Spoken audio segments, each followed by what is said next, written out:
DC Comics were so proud when they announced that there would be a new Superman comic book and that it would be focused completely and totally on identity politics and virtue signaling. Let's make the announcement during Pride Month and tell everyone that we're changing Superman to be gay and put out this image of Superman kissing his pink-haired boyfriend, Jay Nakamura. They were very proud of that announcement because they thought that they could get a couple sales out of it. They thought that just by showing how much they support the LGBTQ plus community, that they were willing to take a character with an established history and change that for the sake of identity politics, that people would come out and support them.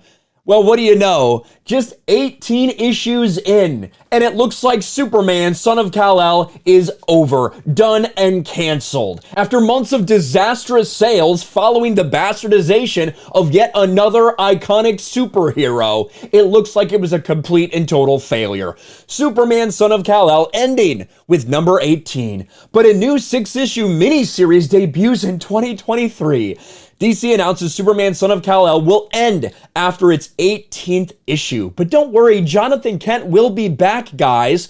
DC's Superman Son of Kal-El series is coming to an end following its 18th issue. During this DC Superman panel at New York Comic Con, the publisher revealed Superman Son of Kal-El 18 will be the final issue of the series. Seems like a weird place to end it, number 18, doesn't it? Almost like they didn't plan to end it right there. Almost like they thought that this was going to be a great, incredible success.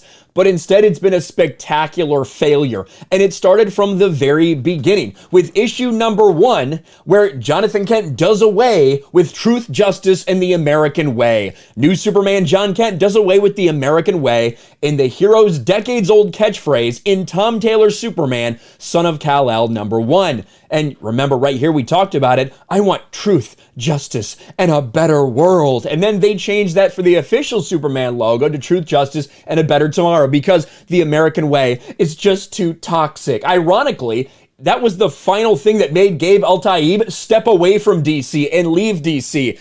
He went on to be part of the Rippaverse. ISOM number 1, $3.7 million. Just got my comic books in the mail today. Looks like he made the right decision, but it didn't end there. Every step of the way, everything about this series was social justice oriented, identity politics driven. Superman Son of Kal-El writer keeps embracing woke politics, teases gay marriage for John Kent and his boyfriend. What was the next part? Superman Son of Kal-El writer Tom Taylor says John Kent being an empathetic young bi guy is far more heroic than someone punching a supervillain in the face. He's not bi. Let's get that straight. Once you have a character have a relationship with a gay person, do you really think that the same group of people that you're pandering to is going to be okay if he goes back to fucking chicks? The answer is clearly no. Everybody understands that that is the case. What else did we have? Let's see. Tom Taylor makes John Kent reveal his sexuality again to the whole DC universe in the latest issue for Superman, Son of Kal-El. It's not enough that he's gay. It's not enough that he tells his parents. It has to be on display for everyone to see because this entire thing is a fucking virtue signal. And then, if that wasn't enough, let's make him protest for climate change. He needs to be an activist. He needs to be gay. He needs to be an activist. He needs to show off for everybody. This is the new Superman. And what did all of that result in? Oh, who could have thought? Who could have possibly predicted this? Tom Taylor DC Comics' gay Superman book falls completely off the top 50 sales chart. Completely off. The Superman book, gone from the top 50 charts. Some people bought that issue where, of course, on the cover, they put him kissing his boyfriend because maybe they thought, hey, this might be worth something someday. The day that they ruined and destroyed Superman all for a couple comic book sales, but of course, they didn't hold up because nobody really interested in this. No one's interested in this story. The people that you're trying to attract to buy this comic book do not buy comic books. And now what do you know?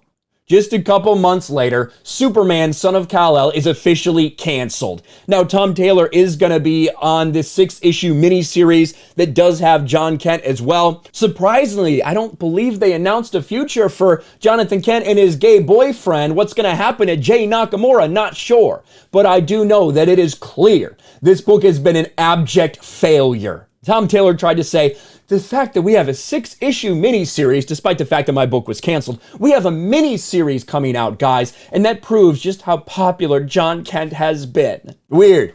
If it was popular, you'd think that people would actually be buying it. But of course, you know, that's not the case. Let me know what you think about this failure for DC Comics in the comments below. Smash a like button, subscribe to the channel, ring the bell for notifications, share this video out there, and I'll talk to you later. Thanks for watching, everyone, and a huge shout out to my patrons. I appreciate you guys so much. Want to follow me on Twitter or Instagram? Check out the description below. You'll find links to my P.O. box and my Patreon as well. And I'll talk to you guys later.